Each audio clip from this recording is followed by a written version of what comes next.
वर्ध्यातील श्वेता आणि संदीप बंडावार या दाम्पत्याने आपल्या 22व्या लग्न वाढदिवसाचे औचित्य साधून मरणोत्तर देहदान करण्याचा स्तुत्य आणि प्रेरणादायी संकल्प केलाय।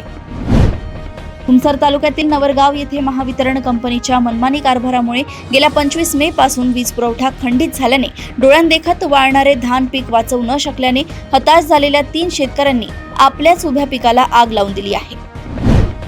गोंदियाजवळील डब्बे टोला गावात जुन्या वादाच्या कारणावरून शेजाऱ्यांनी घरात शिरून मुन्नीलाल कटरे या 60 वर्ष वृद्धाला ओढत बाहेर आणून लाकडी फळ्यांनी बेदम मारहाण करत त्यांची निर्घृण हत्या केली आहे। बल्लारपूर शहरातील विवेकानंद वॉर्डात दारू पिण्यासाठी पैसे न दिल्याच्या रागातून एका 24 वर्षीय बेरोजगार मुलाने आपल्या 55 वर्षीय वडिलांच्या डोक्यावर गरम भाजी ओतून त्यांना गंभीर जखमी केले आहे। जागतिक रक्तदाता दिनाचे औचित्य साधून गडचिरोली पोलीस दलाने पोलीस दादा लोरा खिडकी आणि प्रोजेक्ट उडान अंतर्गत भव्य शिबिरांचे आयोजन करत 503 जवानांच्या सहभागातून विक्रमी रक्तदान केले आहे।